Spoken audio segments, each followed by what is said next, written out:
All right, great, sir.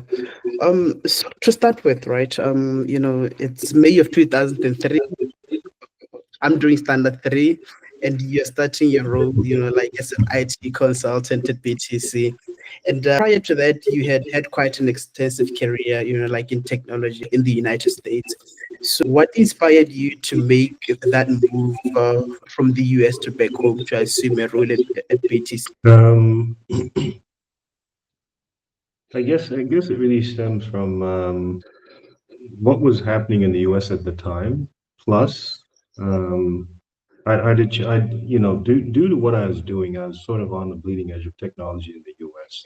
I was working at the time for Unisys Corporation, and I was running a practice and growing the practice from $3.1 million to 13.5, I believe, uh, in the 2.5 years I was there.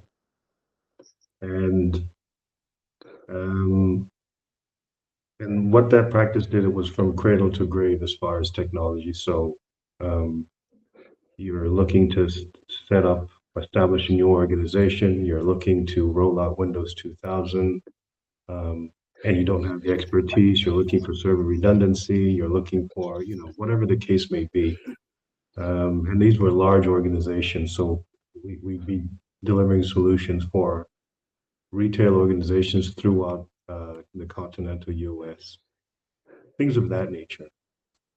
And I'd be the one that would design the solution, and then I'd be the one that brings on a team that would roll out. There'd be a travel team, there'd be an engineering team off headquarters, and we'd be doing all of these things. We'd be staging PCs if need be, shipping them, whatever. Um, and also, um, I remember looking up Botswana, not as if I wasn't familiar with the country. Of course, in Botswana I can, but when you're gone for so long, it's every once in a while I'd sort of look at the performance of the country, the GDP, and I'll never forget this. I looked at it, and it was 10 consecutive years of double-digit GDP growth. 10 consecutive years. I mean, this will probably resonate today, but when I used to talk to people about that when I arrived, people were like, and today, I think people might look and say, geez, here we are in an economy that's potentially at going to have no growth today, or we might even fall into a bit of a recession, a dip. And Botswana was trailblazing. I mean, it was an exponential growth. And then you put that in comparison to where it was in the U.S. The U.S. was in a recession, and I thought to myself, well, not that I was in any danger with my position. There had been layoffs. I mean, 20,000 people had been laid off at Unisys at that time. Um, and I remember looking at that and thinking there's clearly opportunities back in Botswana, and I could potentially also assist where possible. And that's what necessitated the move. And that's why I moved. And I didn't move to come and work for BTC. That's not why I moved. I didn't say, oh, I'm going to go back to Botswana and work for BTC. Um, I moved back because I felt there was ample opportunity. In terms of economic growth, I think we are like in a trajectory that was trailblazing, as you stated. But to be more specific and look at technology, where was technology, like in Botswana at that time, and what role or the impact did you hope to play to drive it like even further? Technology, okay, again, it was where I was coming from. Again, it was cutting edge. It was bleeding edge technology. Um, I remember we did a solution for a trading floor, stock market trading floor.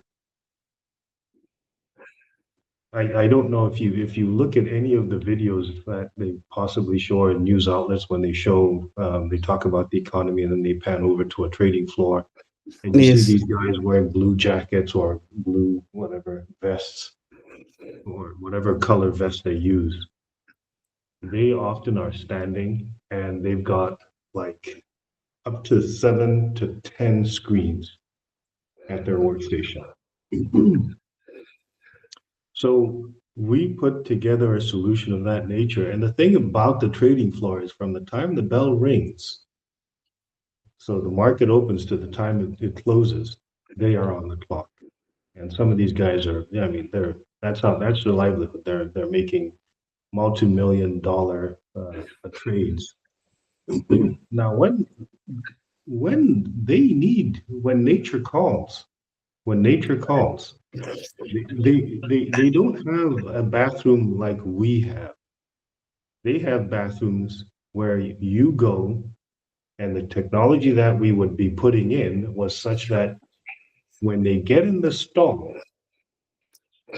it's with their thumbprint. And this is back in circa 1999, 2000. So they're already using biometric back then.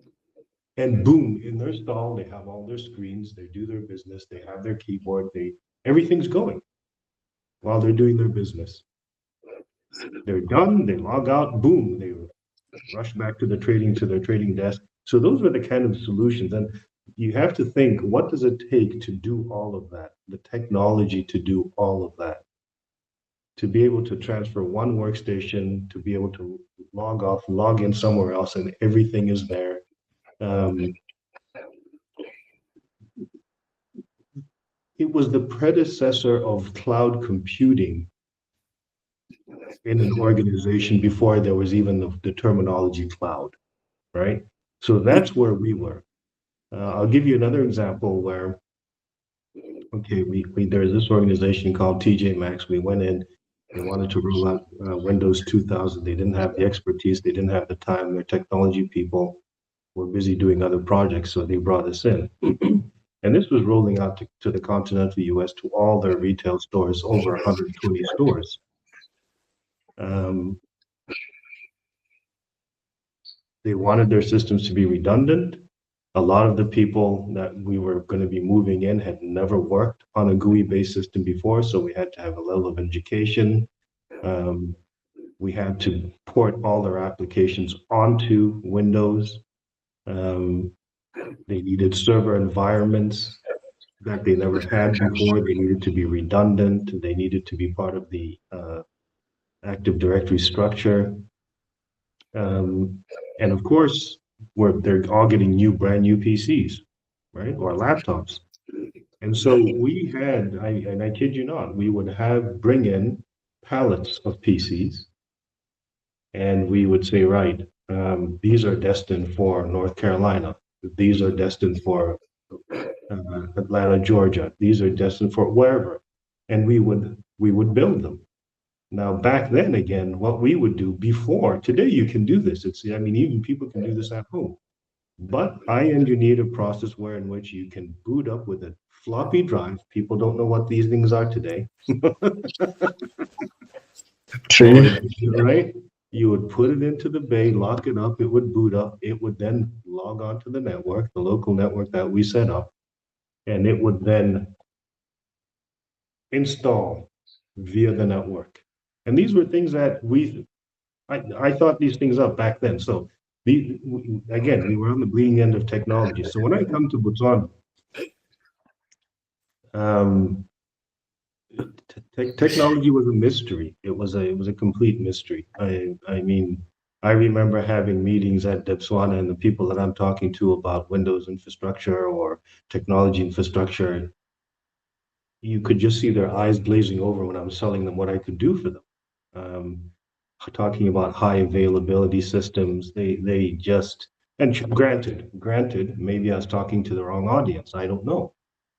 Um, you know, initially, as I said, I came back and I set up an organization, the RightSource, where I was selling my services, and I'd go into organizations and I give them my pitch, and people would just sort of look at me, and then they would say, "But okay, that sounds good. But can you have my PC print over there?"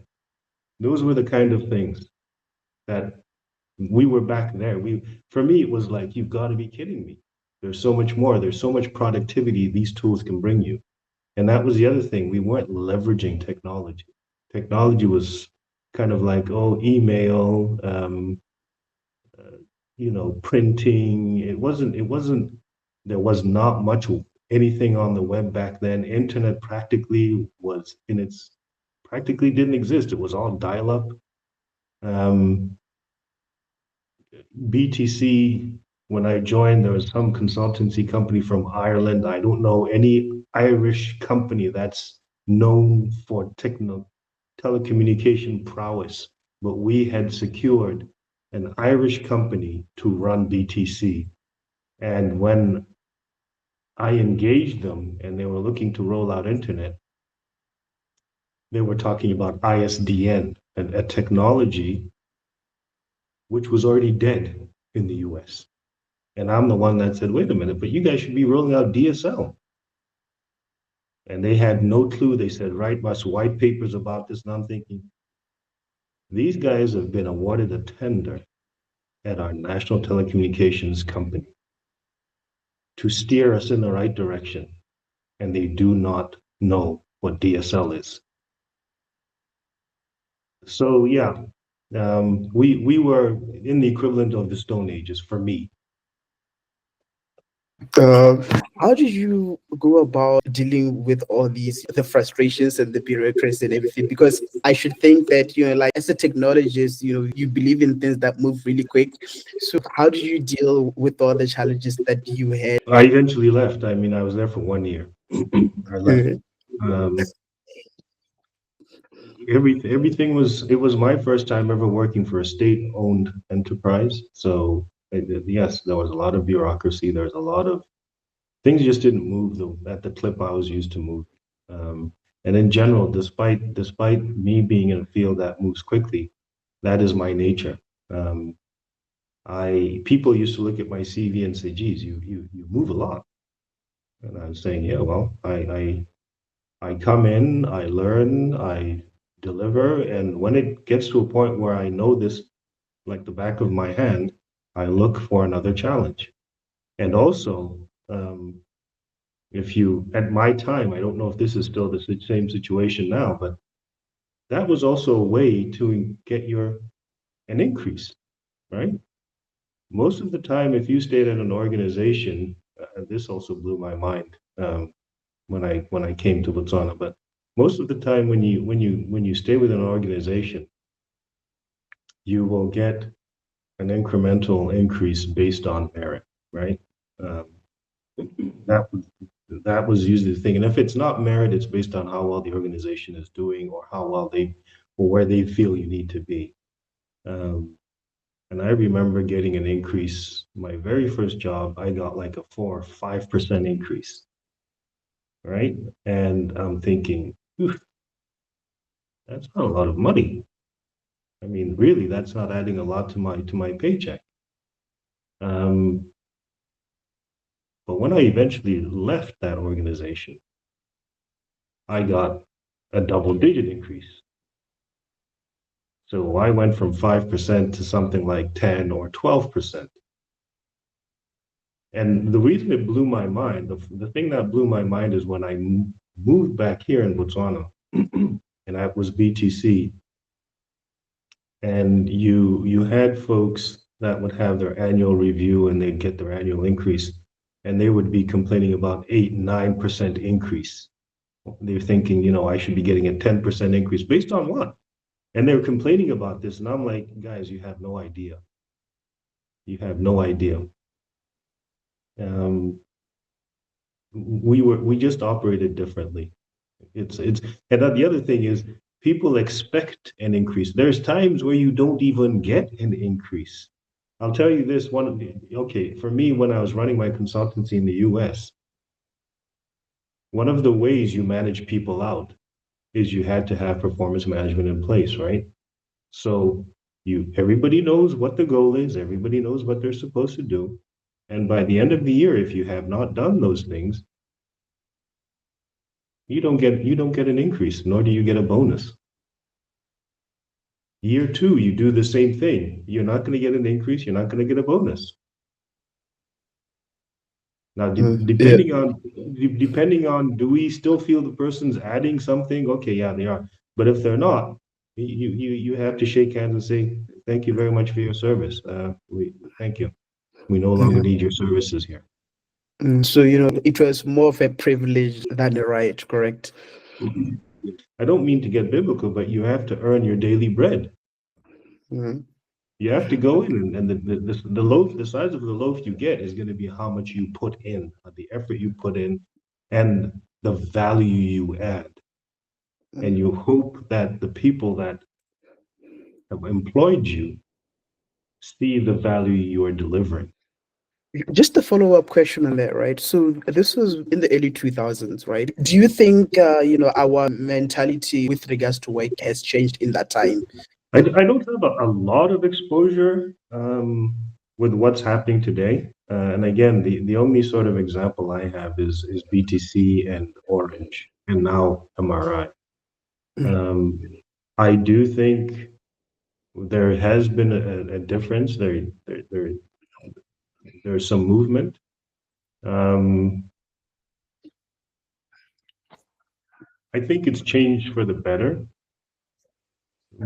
But for me, we could do more. We can do better than we're doing. Um, the age old. I always go back to the age old adage of time is equal to money. We still don't value time here. I think we're starting to get it. We're starting to see that time is a finite commodity. We definitely understand that when it comes to life, right? We're not going to live forever, but I think there's an, it's not, our appreciation of time is not congruent with our finite time on this planet when it comes to business. I don't think we're there yet. There's still things that need to be moving at a faster clip than they are now. Mm, mm, Great. And then to go back again to the 2000s. So then you moved to Orange as as a CIO. So just share that CIO role and how the whole experience was. The CIO role, again, so from BTC, when my contract was up, uh, I made it clear that the only way I was going to stay was if I got a significant increase, because I could. I mean, that you have to compensate me for the pain and suffering I was going through from the slow pace and everything. That didn't materialize. So what I then did is I said, okay, it coincided with the birth of my son, so I took time off. So I was a stay-at-home stay-at-home dad, um, for some time, for a couple of months, until I believe I started in September. December of 2004. Yeah, there you go. Yeah. When I took over, I was basically coming in and replacing a person that was an expat. He was from the group Orange Group, so he was a French national, and he'd been here. His contract was up, and they interviewed me, um, and well, I knew the technology. I mean, I didn't know cell phone mobile network operations, but I knew technology. But when you think about it, it all boils down to on and off. If you go down to machine language, um, it's all bits and bytes, right? It's all mobile network services. They are mobile, it's network.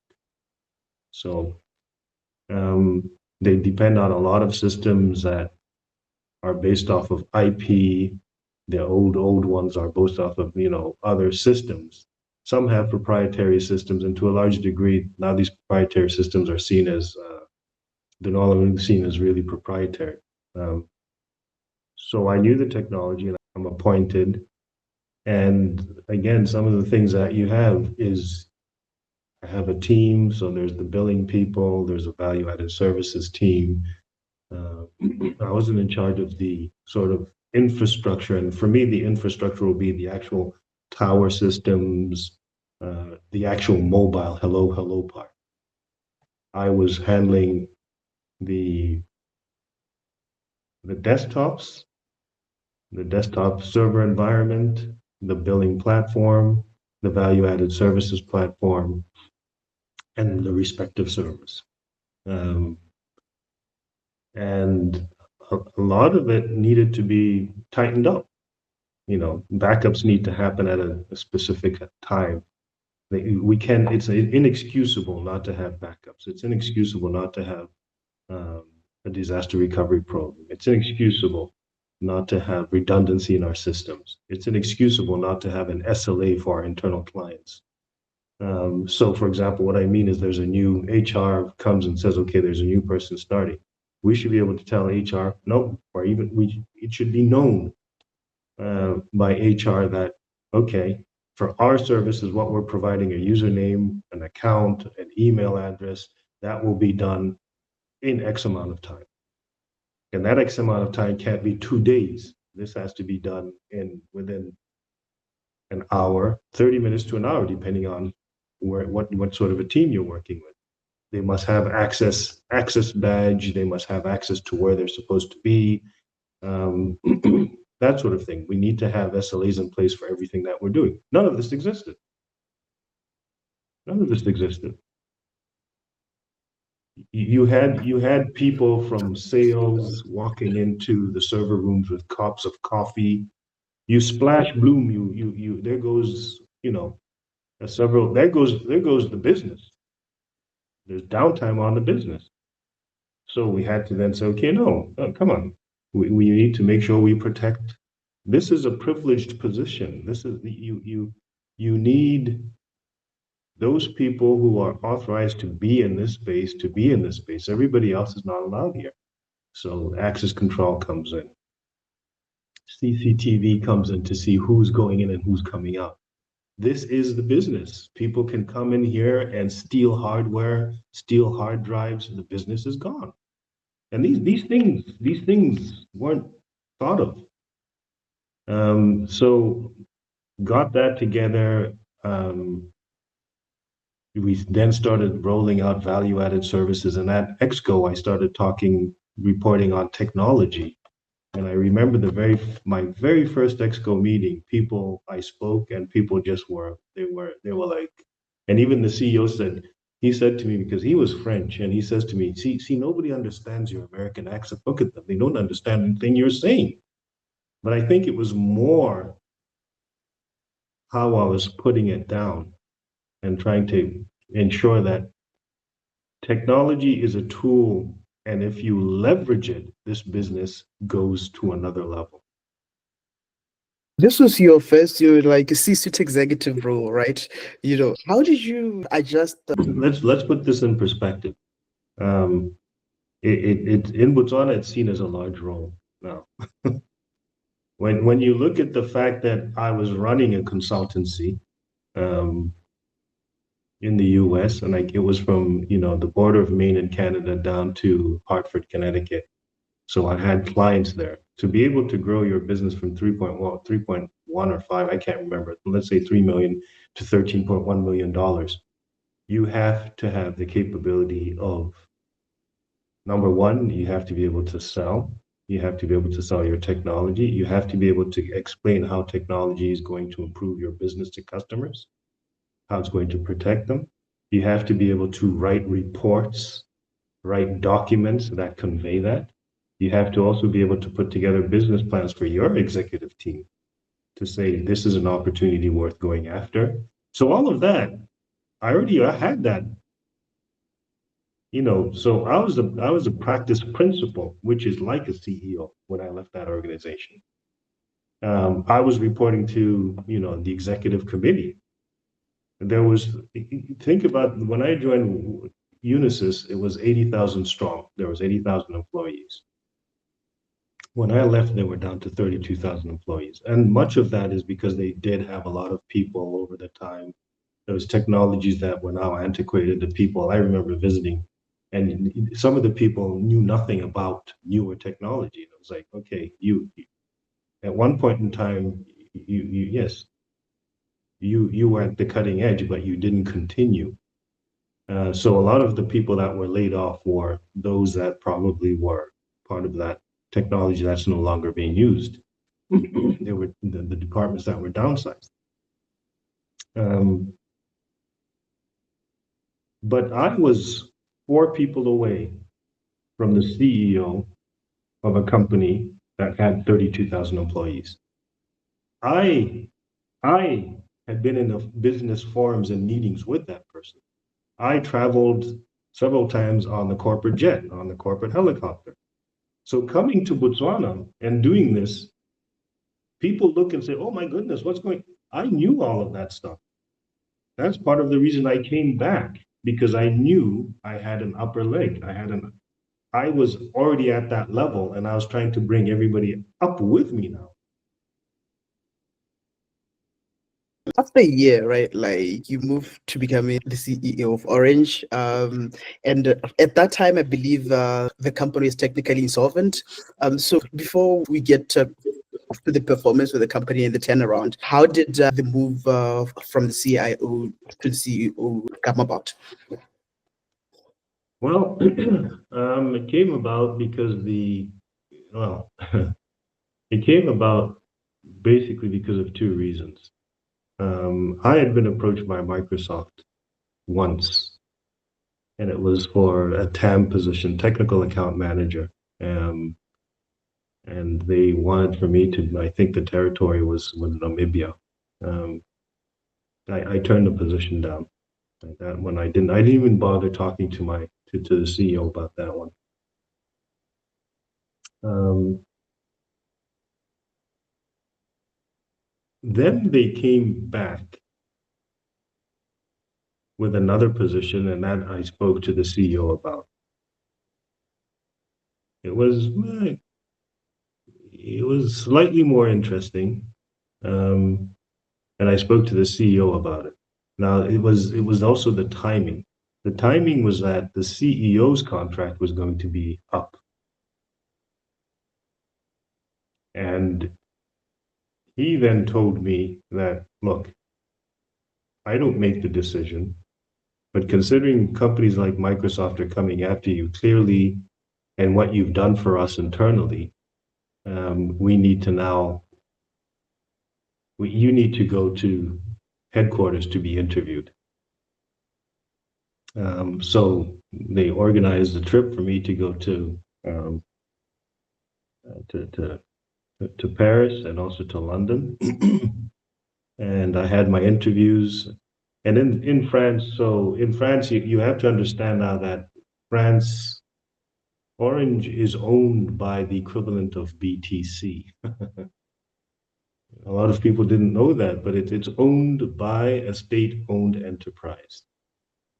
So there's a building in Montparnasse, this tall skyscraper, and you go into that building, and there's people that are all, I mean, there was a lot of people to me that looked like they were in their 50s and 60s in that organization. And I'm being interviewed by all these people that I've heard of, and they're talking to me and they're quizzing me on this, quizzing me on that, and I'm responding.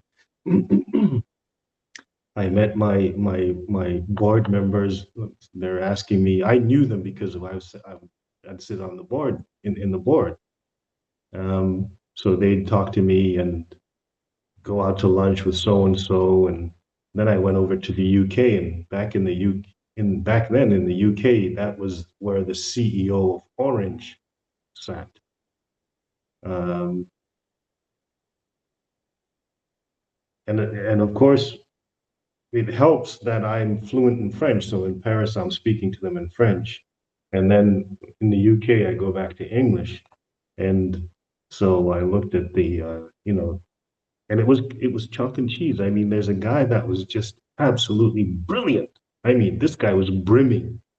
And today he's working, for GSM, Vivek Brandon. He's a brain, and he was sort of the CTO of Orange Group. Brilliant guy. And you see the immediate difference from coming from this monolithic establishment, sort of this BTC, and you see going over to now the south side, the caliber of the people that were there. And I'm not trying to throw shade. Again, maybe the people that were over in the state-owned enterprise back in the day, but they didn't keep up with the newer technology. This is a newer technology. The PA to the CEO negotiated the PA. She negotiated under this undersea submarine cable systems. She's the PA, right? Office is exactly what you'd expect. Very, very nice. And I'm interviewed by the CEO and the senior vice president of human resources group. And it wasn't much of an interview. They go in there and say, "Tell us about yourself." So I'm like, "From where should I start?" And they said, "Start from high school." So I told them everything. Told them all the positions all the way and how I moved back to Botswana and everything that I've done. And then at the end, they kind of both looked at each other and they laughed and they said, "They tell us there's no talent in Africa." And they made it very, very clear that we are going to be the CEO of Orange Botswana. It's going to be announced. And it was announced while I was in France. And I remember seeing, I got SMSs from my team. And some of them were telling me, I can't believe it. It's been announced. You're going to be the CEO. I'm in tears. I can't believe this. You came in, you told us that's what you were going to do. I was like, yeah, I wasn't just, I don't talk just to talk. Because when I joined, I said, "Guys, use me. I'm coming through. I'm going to that office." And most of them were like, "Yeah, whatever." So it came to fruition. I mean, I set my mind on what I wanted to achieve, and I was able to do that. Um, and so yes, when I took over, the financials of the company weren't well. We were surviving on an 800,000 pula overdraft from FNB. It's been years now, so I can share that. It's already been in the public domain. But whereas, from outside, everybody's like, Orange, the international company. Wow, they're making money. Wow, there's orange hats, there's orange T-shirts. We're insolvent, right? You are there for 11 months, and and not only do you manage to turn the company, from insolvency to profitability, but the top line growth is also amazing. I mean, revenues were up by double digits, like close to 50-40%. How did that happen? And like, I'm cognizant of the fact that this is in 11 months, right? Like, it's not even a year. It was a multi-pronged approach. So I put together a strategy. We wanted to first and foremost look at. Now, let me preface this. The mobile business back then was on a jet rocket. I mean, it was just screaming, right? So for me, it was criminal that we were insolvent. It was criminal. It was absolutely criminal. I couldn't believe it. Mobile operations back then, everybody wanted mobile operations. Everybody, the world over. Um, so that's you are the guy that arrives with the source of water to people that are thirsty.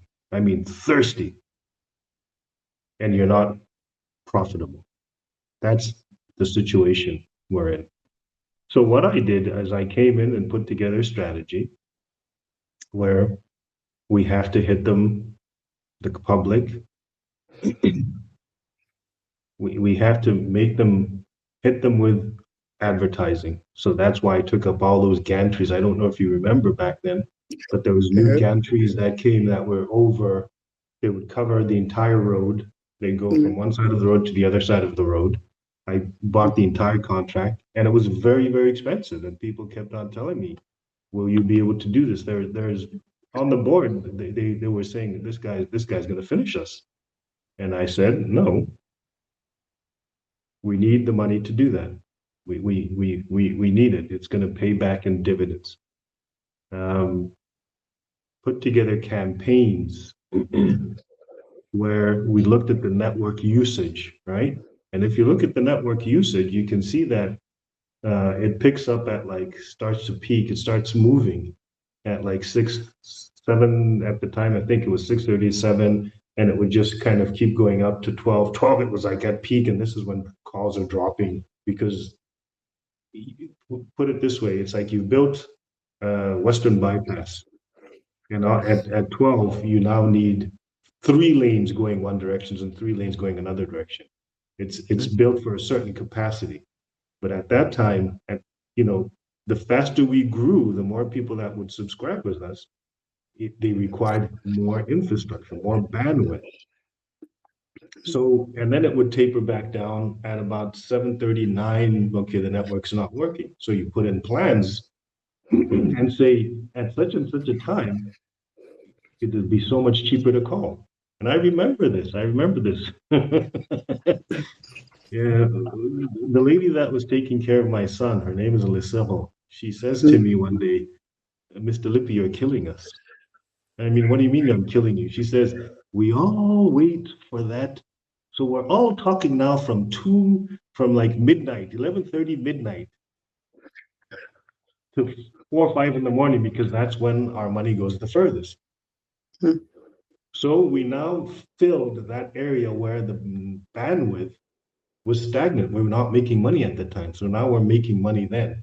And then we started addressing, when we're at capacity, we need to add more network radios, more radios, more radios. That's how it works. It's when you're calling, it's going to a radio. If you ever see these antennas, there's usually a triangular tower and there's radios.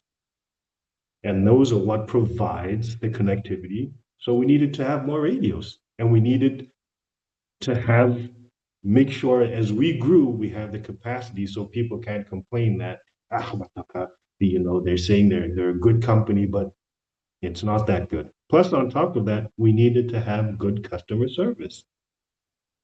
We needed to make sure that in order to come in, you need mobile services, you come in, and within an hour or less, you got your phone, you're talking, you're done.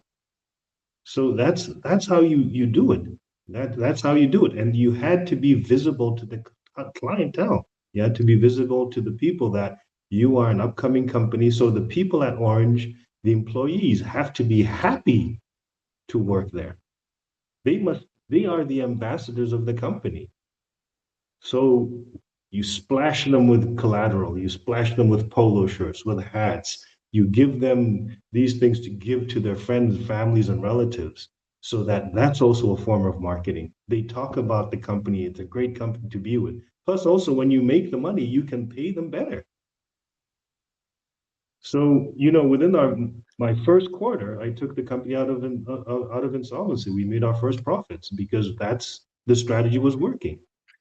We're advertising everywhere. Still on the question of the advertisements and the branding and everything. I mean, it was at a time where you sponsored the national team and the charity cup, like in the Kabelana Charity Cup, the Thapelo show also. How did this help you to wrestle like a significant amount of the market share from the Mascom back then? Well, we were a very distant second from Mascom when we started, very distant. And we had identified football as something that people, watch, and it's endearing to Botswana. So we sponsored them, and this sponsorship wasn't about 50,000, about 100,000. I'll never forget when we actually announced. It was in the millions. The guys in the football association, when they announced it, they just went quiet. And I think I could see they were thinking, did we hear this correctly? So again, you're giving a lot of money to an organization that on Sundays or on the weekends, everybody's watching. Plus, these guys fly our flag internationally. That endears us. It brings us emotionally closer to our clients, to the nation. And I played that card. I'm a Motswana. I'm the first Motswana CEO. I'm going to do things that Botswana can associate with. So that it was also part of a marketing campaign. It's making us closer to our customers. It's making us, it's doing exactly. And also when you look on the TV and you watch the Arsenals or whomever playing, you see Vodacom, right? We're putting ourselves there. We're putting ourselves in the same space saying, we are doing the same thing. Who said we can't do that? Right? Then you can also sell those jerseys. And what you got to put it in perspective. We are buying those jerseys. We're buying them from a Motswana who's producing those jerseys and putting. We're identifying singers, artists, musical artists that are singing songs we believe are popular and will everybody will like. We would take them and we would sponsor them. And when we sponsor them, we're buying 50 to 100,000 records and they become ours. I mean, V Mumpisi, till this day, V Mumpisi still recognizes me. He sees me, and I don't expect him to be like, hey. No, we did business transaction back then. Good to see. He always has time for me. Always has time for me because we sponsored the Cup. We were behind him. And he proved himself to be a true partner. And even today, in other events, sometimes you'll hear him. He slips up and he says, "Orange coming," He's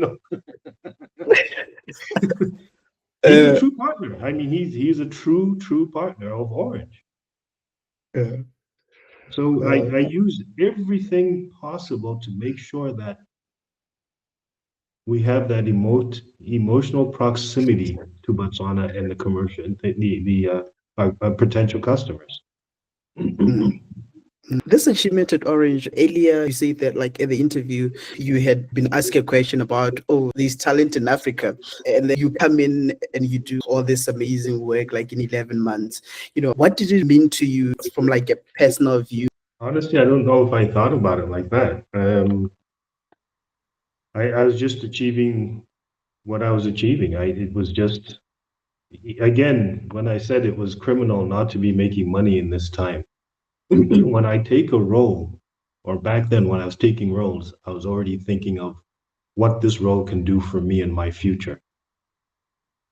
You do a good enough job, others will take note and they will come for you. And that's what happened. Microsoft took note and they came for me. It wasn't necessarily to say I'm the badass, I'm the best. No, it wasn't, oh my gosh, this is so much success. No, it was just deliver. You make yourself, I mean, who's going to say when you're a producer and you add value of that nature, people are going to take note. You're going to be safe in your position. You are going to potentially grow within that position or in that organization, or another organization will come and you get options. You get options and good options. So that's the principle I work off of. Microsoft role, right? You had like initially, like intended to stay at the Orange for at least 3 years. So how did this move come about? Well, it came about because I was negotiating contracts. What would happen is Microsoft was making a lot of money off of Orange affiliates throughout Africa. Whereas there was enterprise agreements, we didn't have an enterprise agreement. So what would happen is they would come to Botswana and say, okay, we're going to make money with this agreement in Botswana. We're going to make money with this agreement in Cameroon. We're going to make money. I mean, that's what they were doing. They weren't leveraging an enterprise agreement. And I said, but guys, we got to stop doing this. We're wasting money. We're getting support, but we're overpaying. We should be leveraging the enterprise agreement from the group. And again, this tells you something that at the group level, nobody had thought, geez, we are an enterprise. We do have enterprise agreement. Why aren't we leveraging that for the group? And I'm here in Botswana saying, I can't be told to spend this when group is paying. Why So I started those discussions and I started having that talk. And at the time, I engaged with Microsoft South Africa, which is the hub for Microsoft Africa. And the person I started dealing with is the person that eventually recruited me. And I knew, it was odd because as we were talking, at one point, his discussion, the way he called me or referred to me was TAPS. And I'm like, what are you talking about, TAPS? Well, no, I'm Mr. Lippe. I'm Thapelo. I'm not TAPS. And I didn't take offense. I just registered that. Okay, this guy is being friendly. And then he broached the subject and said, look, we really, I'd like to bring you onto my team, blah, blah, blah. And we started having those discussions to move over. Quite frankly, it was a no-brainer to move over to Microsoft. At Unisys, I'd worked with Microsoft on launching certain things. So that's an enterprise agreement. We were a gold partner of scale. So sometimes when we did things, when we launched a version of Microsoft Office together. So we would get the notes before everybody else. We'd actually critique. We'd say this works, this doesn't. I had experience working with Microsoft in a partnership role. So for me, it's like going to work with them, the organization. It's like, great, yeah. I mean, who doesn't know Microsoft? And then I'm the CEO of one country. At Microsoft, I was going to be the CEO of 13 countries. Measure the responsibility growth there. And when you put the two side by side, they just can't compete. And the guys at Orange were saying, we'd like to keep you, but the only way we can keep you is fly you over, have you based in France. And I was like, no. They wanted you to be in France whilst just overseeing the Botswana operations only. They weren't sure what I'd be overseeing. You see, it wasn't a clear cut. It wasn't a clear cut position that they had. This was thrust upon them, and they were reacting. So they couldn't tell me what position. In fact, I'll never forget the chairman at the time, not the chairman, the senior vice president of Orange at the time. We had a board meeting and took him to the airport. And I'm saying, so, well, we had had that discussion. He says to me, no, we'll make a plan. We'll make a plan. And he winks at me like, we'll make a plan, wink, wink. And I'm like, Chief, these guys have a hard offer, man. And that's how I made my decision that, okay,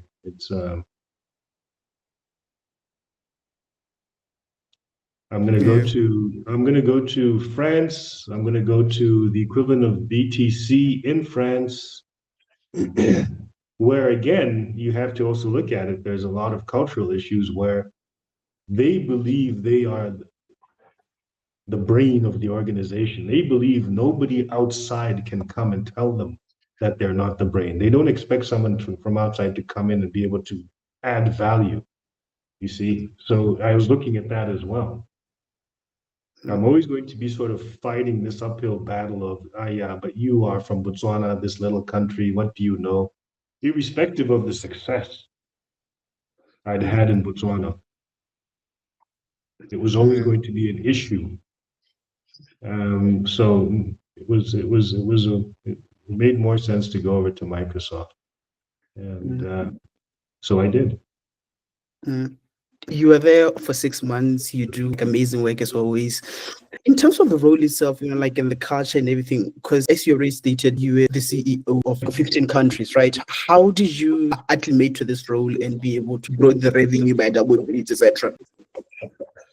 Well, it was again, it was dumb luck and timing because they were actually doing a new release of an OS release. So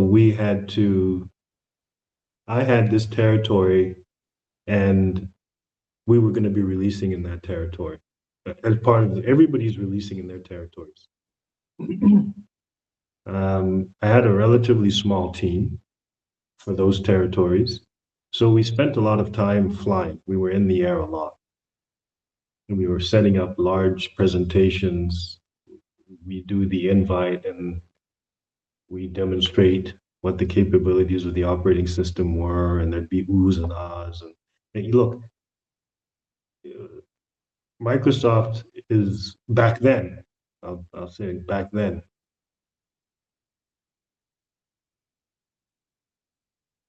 is an organization that sells itself. It has products that everybody needs. Okay. When there's a new version that's rolling out, 99.9% of the people that have the money and the budget are going to buy that new version. So that's why I say it was dumb luck and timing. But on top of that, there was something that the new program that was being rolled out, which was to make Microsoft the strategic partner of a country, right? I was the first one to sign one of those contracts, and that was in Mozambique. And I leveraged the resources and the networks within the organization. We had a guy at Microsoft. He was the president of Microsoft Africa. It was more like it was more it was more a title that he had because of what he was. This guy used to run space missions for NASA. And he was Malayan. He was from Mali. Or was he Chadian? He was Chad. He was from Chad. He was African. Anybody who knows anything about him loved him. So we got an opportunity with Mozambique, the government of Mozambique, worked on that opportunity, flew in Sheikh Diarra, who is the mission commander of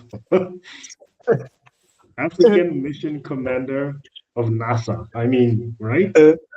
Flew him in, he would have a discussion, and of course he's well spoken, he's a giant, he's friendly, he's immediately people are like, whoa. And when we signed, the president himself signed with Sheikh Diarra. And of course, the president was telling his ministers and cabinet ministers, Sheikh Diarra, this is the guy that was running space missions for NASA. We are signing with him. Yeah. So you have all these networks and resources to be able to get things done. And I saw full. I knew this is going to be emotive. It's going to be emotive. You were there for half a year, right? Is there a reason why you spent just that, like the short amount of time there? Well, my father had some health issues. We found out that he had terminal cancer. He had pancreatic cancer, and he only had one father. So I mean, and it was nothing like I can keep doing this job, and no. The level of travel was high. I mean, you have to. People will say, I travel for work," and people will be like, "Oh, what a cool job!" Hey, it was a lot of travel. It was a lot of travel. The only way I could be there for my father was to leave the organization, and that's what I did. My sincerest condolences about that. So, October 2008, you come to BTC as the group CEO. To start with, right? How did that move come about? Well, I actually wanted to set up a mobile network operations in Botswana. And I was going through the process of registering the company and going over to Bakra and all of these things. And the minister at the time, she reached out and she says, "Bon, I see that you're doing these things. Why don't you come and help us at BTC? Why don't you take the reins at BTC? And as far as ownership is concerned, you can potentially have some level of ownership once you put together a privatization strategy." Mm, And I thought about it. I said, well, yeah, why not? And again, in hindsight, as much as I'd been a consultant at the state-owned enterprise, I figured if I am the CEO, I could get things to move, the bureaucracy will have to move at my pace. Very naive because you report to a board that may not be at your level. mm, And that's what I encountered in a nutshell. It you have board members that don't understand the business, but also take offense when you try to educate them on the business. Um, you have board members that feel they are to be respected at all costs. You have board members that potentially compete or have competed with you for the position. They didn't get it. You have board members that are on the board because they want to travel the world on the dime of the state-owned enterprise and fly business class, stay in five-star hotels, and not add any real value. Um, so so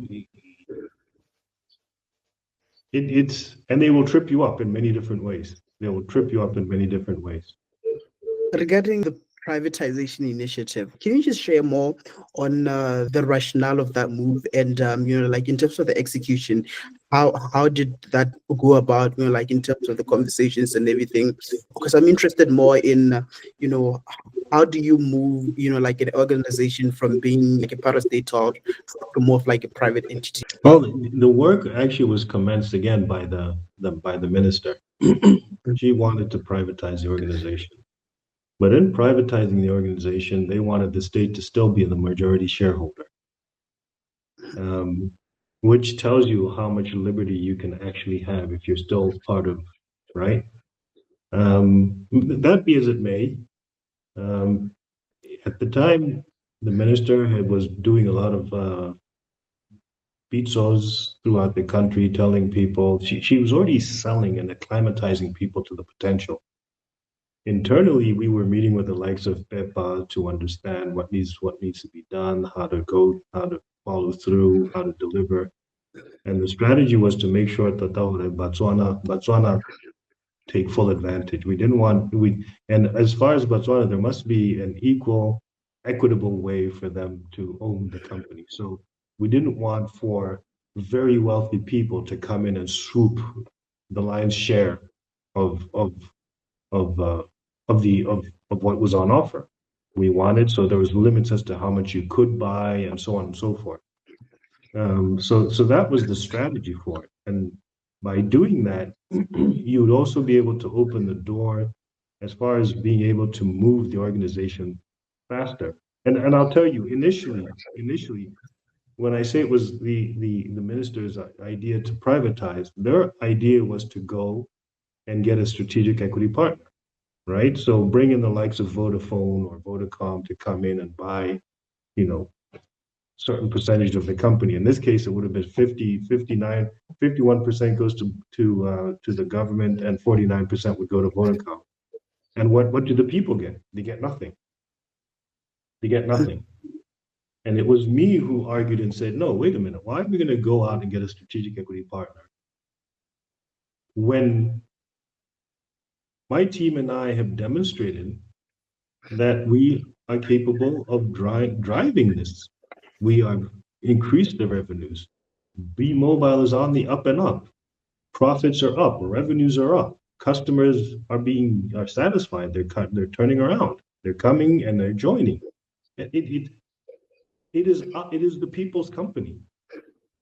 And if people appreciate that you can own this company, which you are already paying for anyway via your taxes, it's a no-brainer.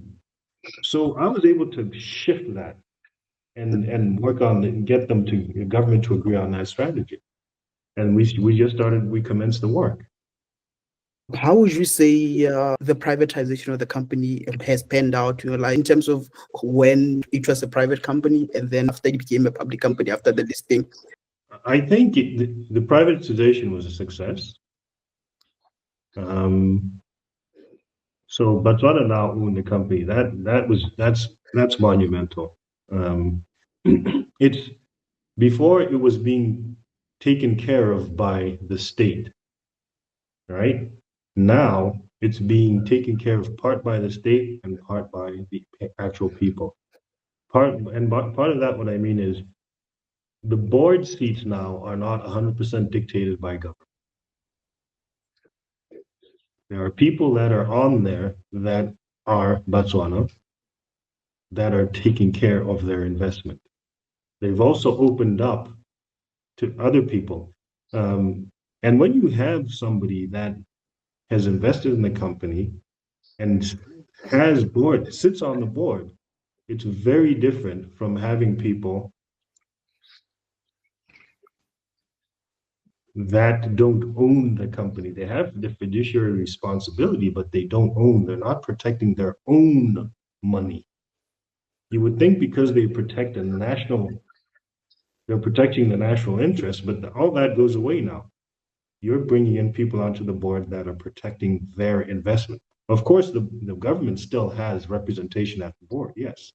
But now, in events where there's a discussion about going in a specific direction, and provided, of course, management can demonstrate the strategy, they put together a business plan that makes sense, and government could be having cold feet and saying, "Oh no, we don't like this." Now the people who are invested personally can say, "No, no, no, no, no. This makes sense," or vice versa for that matter. Let's build another data center. Data center for what? We've got one. Why do we need another one? Prove to us that you need another one. You want to invest more money of our money. Why should we? This is not compelling. So it provides for a more robust discourse amongst the board towards ensuring that the company is going to go in the right direction. And the right direction is more revenue, more profitability, my returns, and Botswana are benefiting. Like in terms of the operations of the company, you are there for 2 years. You have like all these challenges. Like in terms of the decision making, bureaucracy, etc. But the company still does well. The revenues are way up, and the profitability and everything. How did you achieve this? It was done by changing the culture. Changing the culture of the organization was paramount. You had to go from a culture of the culture that existed, which was not you hear schlep schlep schlep when people are walking in the hallways, as opposed to clack clack clack clack clack clack clack, right? We had to change from that mentality to the clack clack clack. The more time is money. We're here for 8 hours a day. Let's get the maximum productivity out of everybody. So what does that mean? It means performance management systems are in place. It means before even performance management system, it means hiring the staff at the exco level that appreciates what that means. Bringing in the team that's going to be performance driven. Bringing in the team that's going to be ambitious, that's got ambition. So I don't have any fear of surrounding myself with people that are gunning for my job. I have no fear of that. So you got to get those people that are capable of taking your position when you decide to leave. That's succession planning. You have to have those individuals. You have to have those people that are thinking of their future, that are thinking of the possibilities, that appreciate that if I produce, I get more revenue, more income, more bonus, more responsibility. You want to bring in people from different walks of life because they will add something that you never even possibly thought of. So that was my level. I needed to get that. And I needed to also bring in some level of structure. So we got in a program management office. All projects would be run through that so that anything we do is completed on time, on budget. And then we had committees where we're saying, okay, if we're rolling out a different package, does it make sense? Let's not roll out products and services that don't make sense. And also, by the way, let's retire the ones that aren't making any money. We should know which ones they are. And when I was asking these questions initially, people couldn't answer me. Is this service making money? And I said, well, God damn it, make it happen. We need to know. We're spending money on this. We need to know if it's making money or not. So everything was tied to the bottom line. Does it make money or not? Does it contribute to the company or not? And for the love of God, why are we producing the annual phone book in May, June timeframe? The year ends in December. January, we need to have a new phone book. So it's these things, when you start doing things like that, the people start noticing that, oh, this is different. This makes sense. You don't even have to explain it. It makes sense. You start doing promotions again. At Orange, it was, Cabelano Cup. It was the Premier League. Here I was saying, win a farm. Everybody in Botswana knows the value of having cows, a farm. Wakukai, this weekend I'm at the Morak. There's not a Motswana that exists that doesn't appreciate that. So that's, again, we're building emotive connectivity. We're letting them know. And when I communicated, it is our company. You solicit the customers on what they would like to see. You were last at BTC in 2010, right? And right now, it's 2025, and our parastatals are still having the same issue where the taxpayer is basically always putting in, our funds there, but a lot is not happening, right? So if you reference that experience at BTC, what would you say we are not doing right, in terms of our parastatals, and what do you think will take to steer the direction of the ship? I don't know if you saw this, but the other day the president had a meeting with all his parastatals, the CEOs and the board chairpersons, the board chair people. You need to start at the top. I think they are definitely starting to do exactly what I was doing at BTC. They need to assess who is running these organizations. Who is on the board of these organizations? Are they in the right mindset? Are they looking to add value to the GDP of this country? Or are they there to benefit? I mean, when I say benefit, I gave a couple of examples of board demeanor. It can be hard for the board to say, job well done, congratulations.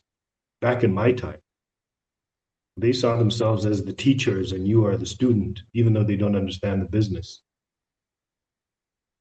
Part of what I did at BTC also is I made it very, very clear that if there's any BTC tender, nobody who works at BTC, if you're related to somebody who's tendering, you're disqualified. Same goes for you, board members. So, if there's any sort of insider trading, any level of corruption, all that is done. So the president, I believe, he's on the right track. They need to make sure they've got the right people on boards and the right people running the companies. They need to crack this cabal of cronyism. There's people that are cronies that have gone from one board to another board to another board. But when you go from that one board they're from, we can't see any measurable difference. What has been their impact? What value have they added? What have they done? What Is it because they are in some political affiliation that's reason enough? Or they're friends with so and so? No, we need that time is over. The economy of this country is in dire straits. We need to perform. If there's ever a time for us to perform, it is now and as quickly as possible. And then also, yes, just like the services that go in, verify, are these services and products relevant to the market?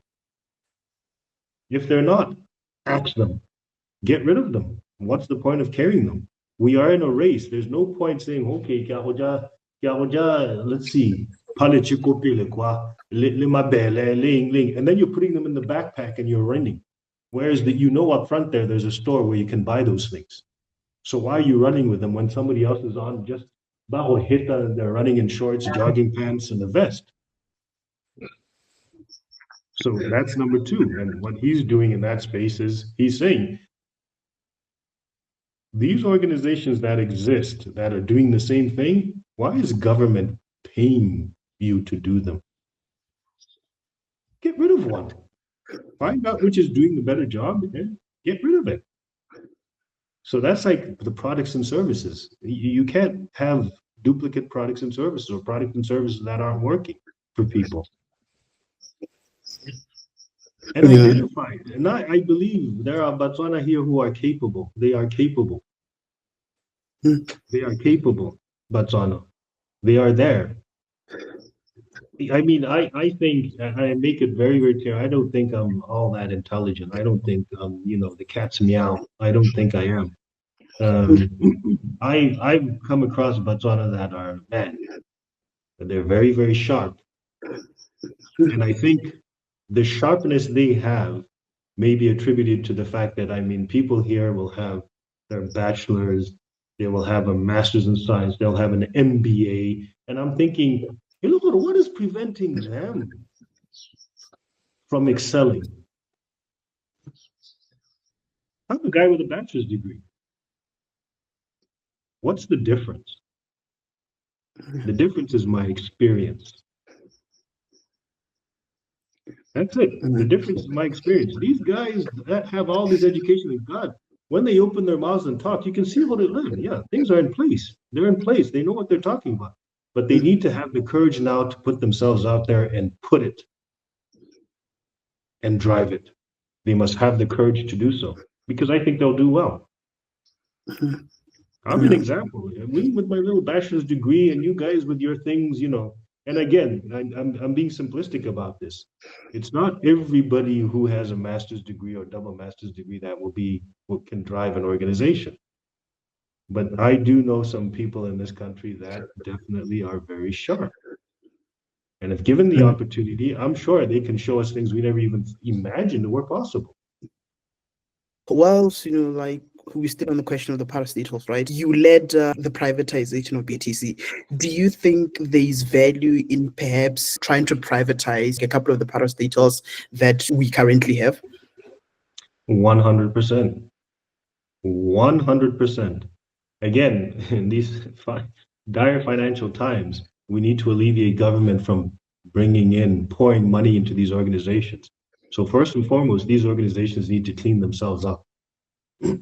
Number two, these organizations then need to be privatized so that Botswana can go in there and run them.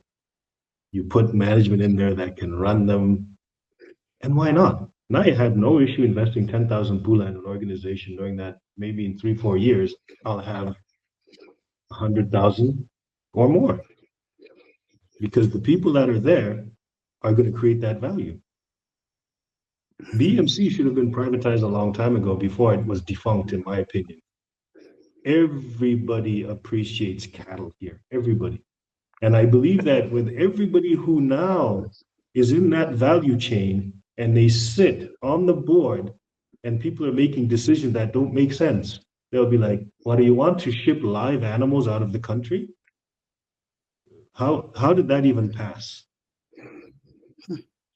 You see? There's plenty of organizations I believe should be, and then it does what?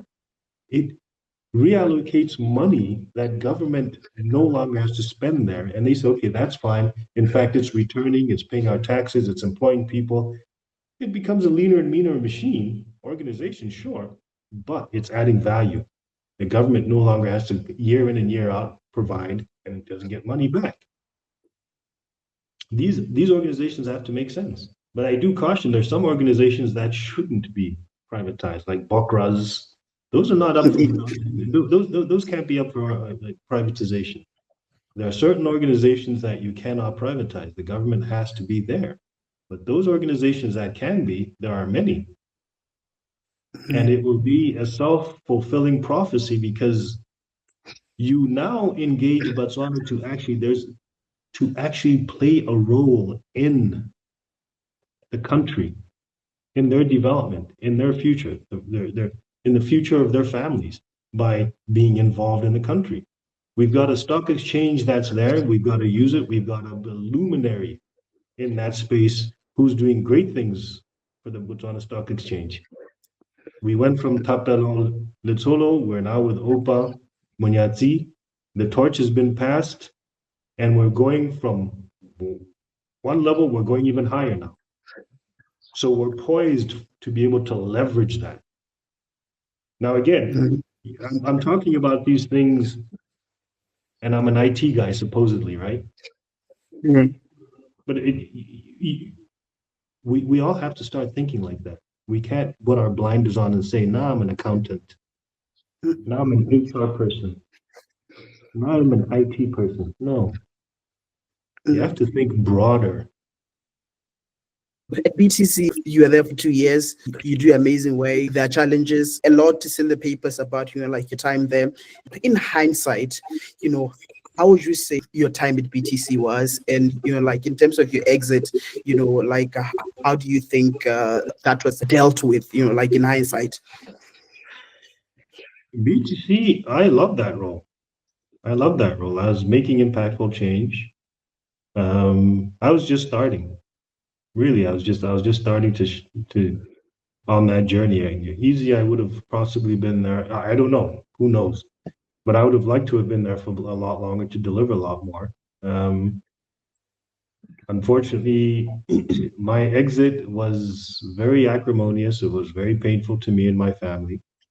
The board did everything in its capabilities to destroy my future capabilities. I mean, it was a character assassination. And I was going to do something great. The World Cup is here next door. Why can't we reward our loyal customers? A surprise. You're going to get VVIP treatment to go watch a game in South Africa. Why? That's what we wanted to do. And that becomes the basis of, oh no, you're wasting money. You're trying to steal the house you're living in. I'm trying to steal a car. The X5. No, it was an X6. We had the first ever X6 in Botswana. We wanted to do a giveaway. It's nothing new. We'd given away Golfs, BW Golfs. We'd given away farms. What's wrong with giving away BMW X6? Now I'm being told I've registered that vehicle in my name. I'm like, what are you talking about? Did I register the Golf in my name? So it was again, for me, it was a time in my life where I was just like, really, this is what happens when you have the wrong people sitting on the board. This is what happens when you have the wrong people sitting on the board that don't recognize the value you're bringing in, or maybe worse yet, they recognize the value you're bringing in and they feel somehow slighted by that because possibly the limelight is going to the person and the team that's doing that and not to them. I don't know. I really have no idea. But the behavior was such to me that that's not what a board should be doing. A board is there to do everything in its power to ensure the company reaches the highest highs, not to personally attack the person that's running the company on their behalf. Mm. Baselessly. And then to go out of their way to release things in the media that aren't true. So it was character assassination. They wanted to make sure that it was almost as if I'd done something bad to them personally, and they were taking vengeance upon me. We want to make sure that he never gets a position like this again. And when I left, that was always an issue. I had interviews with Digicel. I mean, I mentioned Digicel because that's a company that actually extended an offer to me, but I declined on the basis of my personal safety. I don't want to go to a country where I have to be driving and my family have to be driving in a bulletproof car, having armed guards at my house. That's not for me. Those were the kind of positions that became available. I could no longer sort of work for the MTNs, the Vodacoms, because they would all like, what, you are shifty, you see? Mm. That's what comes across, is that people would start saying, this guy, he seems like he can do a lot of things, but maybe his fingers are sticky, and that's farthest from the truth. Farthest from the Mm. truth. So yeah, and I'll tell you now, I've been approached to go back to BTC, and I'm like, nah, man, I've been there, done that, left a very bad taste in my mouth. Mm. No, the board will change this or that, this. I give back, I give back. Mm. The only way it would be possible if they actually gave a formal apology Mm. for what they put me and my family through. I had to leave the country to be able to get gainful employment. Whilst we're still, like in the conversation of boards, you have been, like in the boards of a couple of organizations, things like All Out Botswana Life, etc. In terms of, being on the other side of the board where like you are, like a part of the board, what do you think a board can do best to support an executive team? Well, obviously, you have to apply your mind, and I've seen, lately there's a lot of advertisement for people to come and join boards, and I caution to say, you know, you have to bring something to the table when when you're a board member. You need to bring something to the table. You need to bring a certain level of experience. It was said very, very well by a friend of mine when the government had and they were doing a forum, private sector government forum, and he stood up and he said, I find this very interesting that you guys are all on that panel. None of you are entrepreneurs, none of you have businesses, but you're going to tell us entrepreneurs and business people what we should be doing, right? So in that same vein, when you sit on the board, it's not good enough that you have double masters. What is important is you need to have a certain level of experience that can lend to your management team.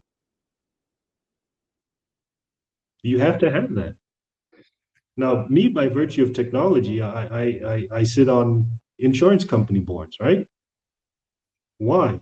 Because insurance companies are leveraging technology to be more efficient, to have quicker turnaround times, to be more, it's all about technology.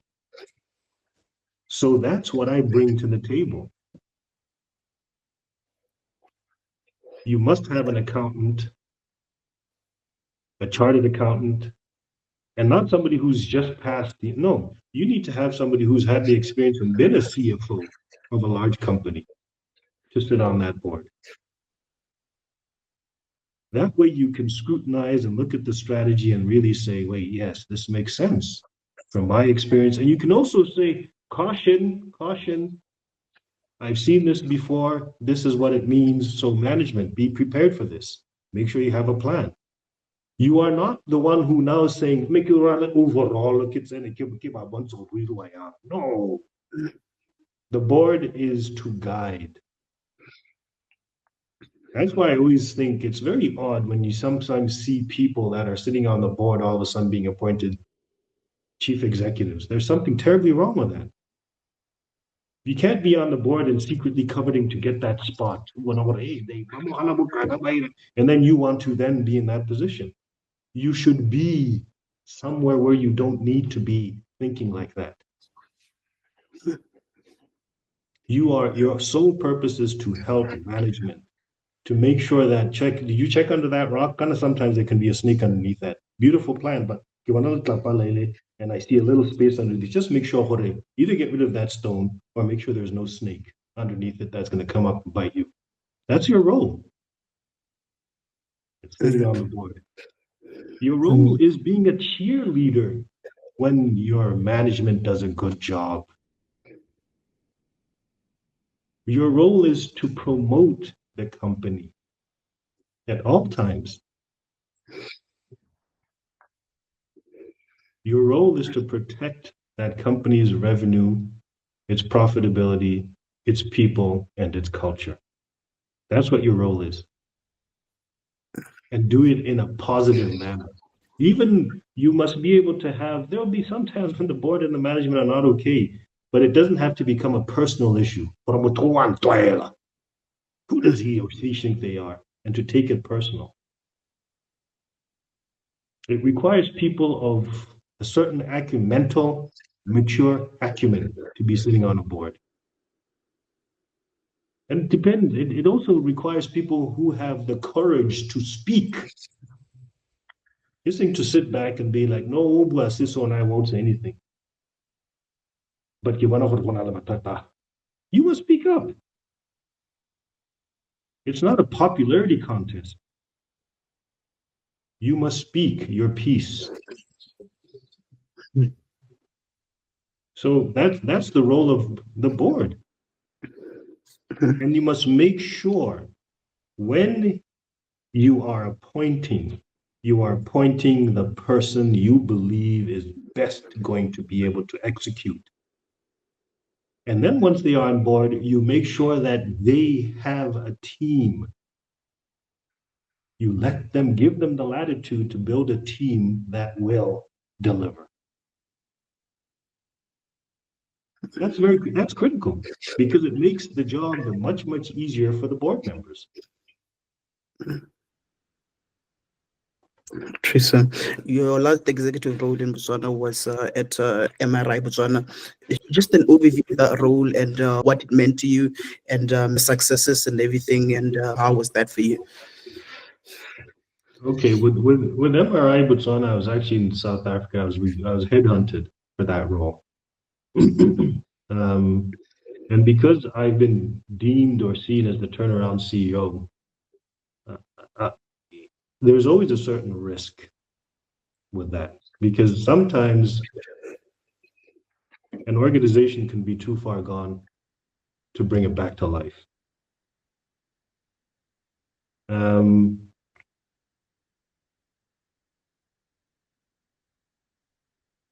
MRI is an organization that has strong brand, but there was a lot that needed, and a lot of investment needed to be made at that organization. Ambulances were old and were costing the company lots of maintenance fees. The building was porous. I mean, when it rained, it was leak. They needed a plan that really turned the company around. And I put in. And it almost seemed as if, okay, the organization somewhere along the way, they were no longer reinvesting in the company. They were no longer reinvesting and maintaining the company. And I was coming in and I was looking at everything that needed to be done. And these are some of the things I picked up. I was like, okay, the ambulances, we need a new ambulance fleet. The building, it's unacceptable that, there's leaks when it rains. This needs to be sorted out. The layout of the building didn't make sense. Mixing patients with office staff. It's a clinic. Someone comes in with a contagious disease, they're going to affect the productivity of the company. So these are the things I saw, and I said, this is going to require investment. And also the people that were there to make sure they were also the right people. So it was very, very clear from the onset that the role would be to really turn it around, find some level of an investor to invest in the organization and turn it around. But in anticipation of that, run the company as profitably as possible so it's not making huge losses. You have to make, nobody wants a flower that's wilted. People want flowers that are just about to bloom. So it needs to be able to be, people need to see the merit of the organization. So that's what also needed to happen, to run it in a manner that, it's attractive. And you're poised you're poised for a good acquisition. So in there, yes, invested, redesigned the entire building, did a complete refurbishing. Now the entire bottom floor is dedicated to patients and clients, and the top floor is dedicated to the staff. New furniture, employees, new ambulance staff, new ambulances, new uniforms. These things were lacking. Brought in some innovative technology where people can pick up medication at whenever they want to. So we were able to do a lot of these things. But eventually, for me, I felt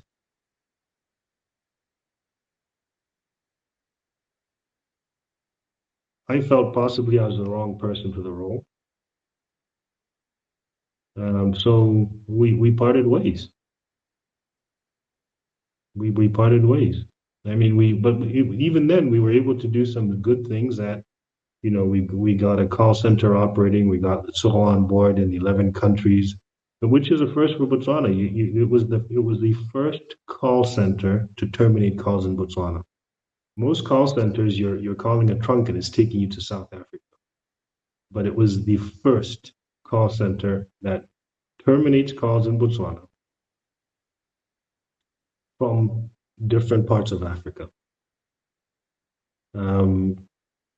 We were the first organization to put cameras in ambulances, so doctors can be able to talk and say, okay, what's happening? So there's some successes there. There's some successes there, and I just felt it's time. I don't know if I'm the right person. True. Like a final question, right? I mean, you have been an executive for like an incredibly long time. The changes that you have made, be it like at BTC, Orange, etc., have impacted tens and thousands and hundreds of thousands of lives, right? As an executive, right, what do you think makes an executive who is one that able to turn a company around, be it a private company or like a parastatal, and then two, what would you say is the message to young executives in Botswana coming up who read about you, like, and the work that you've been able to do and say, I would like to do that and more?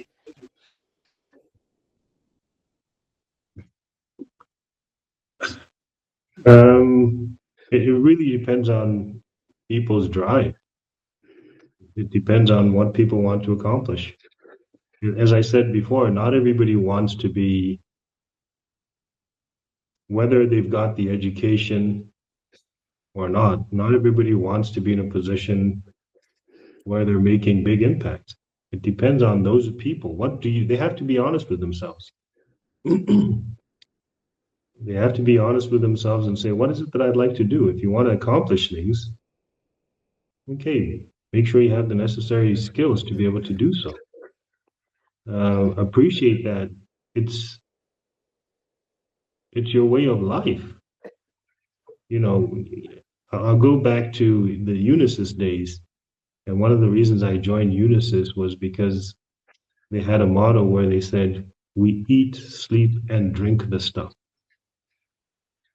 That resonated with me because I had been doing that long before I'd even heard that motto. Long before. I was the one taking things apart, trying to understand how do they work. I had an inquisitive mind, and technology, I wanted to know how do these things work. And when you take it to an executive level, appreciate that you've got to have the experience to be an executive. You're not going to be parachuted in and then, oh, you're an executive. No, that's not how it works. And if it works, that's a guaranteed failure. You must have the experience. You must move from one role. You must progressively gain experience in that role, which gives you an appreciation what that role is all about. It gives you a different perspective of an organization and how an organization runs. Arm yourself with that. They must do themselves that favor, and that's what I'm saying. They must be honest. If you're being put in a role that you can't deliver, good luck. Good luck. Good luck. It's going to be a dismal failure. Or you're going to have. I mean, it's just not going to be fun. And yeah, it has to be fun for you. For me, it has to be fun. It has to be rewarding.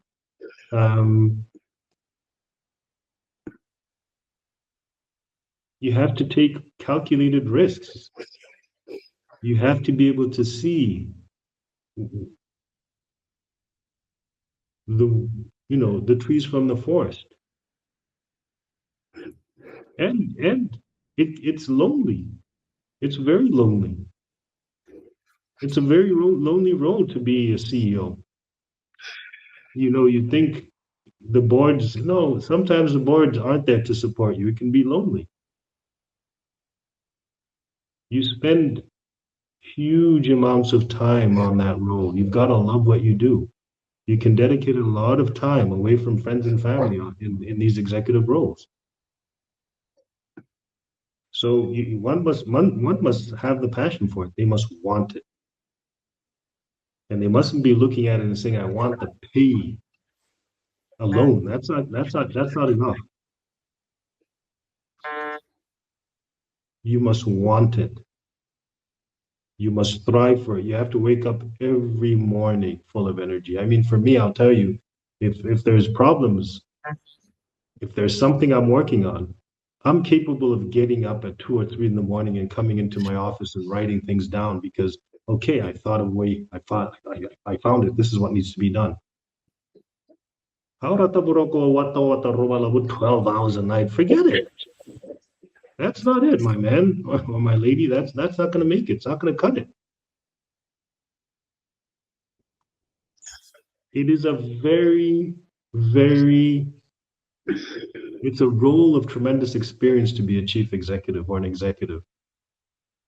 The livelihoods of the people that report to you depend on you to make sure you're going in the right direction, especially in the times we're coming into now. Especially in the times we're coming into now. If people are sleeping at the wheel, yeah, it's gonna cost people a lot of jobs.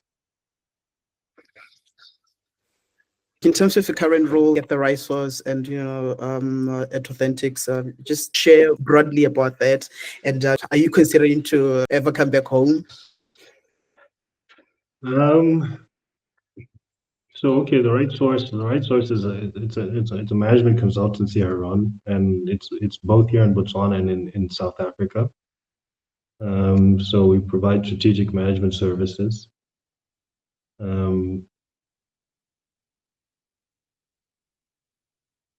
I'll leave it at that. I mean, we partner with organizations, international organizations. If there's tech turns, that's what we do. Looking at management, how to improve management strategies. That's what we do in that space. Um, with Authentics is an organization that I joined 2 years ago now. It's well, working on 2 years. Um, so it's actually based in Botswana, and it's to deliver this tax stamp program for alcohol and tobacco products. So what we do when implemented, we're doing the program on behalf of BERS. So when implemented, we'll make sure that every alcohol and tobacco product that comes into this country, first and foremost, is legitimate. It's not an illicit product. Number two, make sure that it's paid its dues, duties, and levies. So it protects the fiscus of Botswana. Make sure that Botswana receives the money it's supposed to be receiving, especially in the times that we're coming in. It's a very significant project program. The company is well, it's not multinational. It's not a multinational, but it's an American-owned company based in Texas. We do have operations center in the UK, in Holland, in Canada. We operate everywhere, but it's in the oil and gas space. But it also does um, tax stamp programs, and it also does brand protection. So, is that a real iPhone you have? Are those real Nikes you have? And people pay a lot for the brand, right? These companies pay a lot. You got to protect the brand. So we will protect the brand, um, and we'll facilitate ways where in which you can now get reparations from organizations that are illicitly making money off of your IP. And where in Botswana, where do you look at this and you think to yourself, where would this apply? Uh, is the beef we're sending out? Is anybody Botswana beef is known the world over for quality? Plus, it gets into the EU duty free, right? It gets in free. There could be some producers that are like packaging as if it's Botswana meat, but it's not. To get into a very lucrative market, and we get top dollar for that meat, that product in the eurozone. Botswana Vaccine Institute's another area. We produce this vaccine. Is anybody out there producing some nonsense and saying it's Botswana Vaccine's product and killing people's cows and cattle?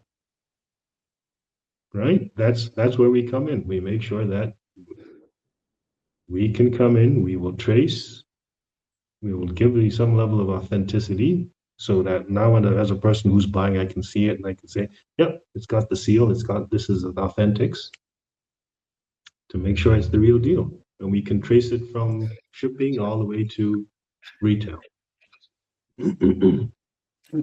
All right, great, clear, sir. And then apart from the questions I've put to you today, is there anything else that you would like to add? No, honestly, no. I mean,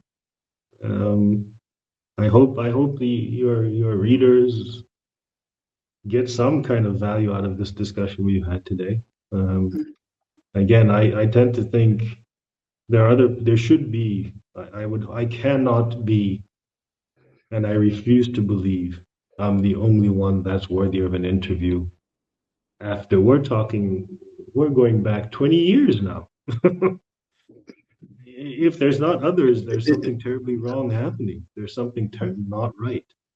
Because trust you me, in this time, everybody must stop looking at government and saying, government, what is your plan? This is an all hands situation. It's an all hands situation. There's a lot of Zimbabwe vibes out of this situation if we're not careful. We've all got to come together and contribute. Otherwise, Botswana is going to be that country that once was. Appreciate your time. I think I used to read about you back when I still, like in primary school, in junior school, and I did not get broader context of your work and everything that you've done. So being able to have a sit down with you and really get, how you were able to do what you did, has been an incredible pleasure. And yeah, I hope that like you continue to be, like a role model to us who are coming up, and who are trying to contribute as much to the country as you have. And all the best in everything. Thank you. Well, thank you again.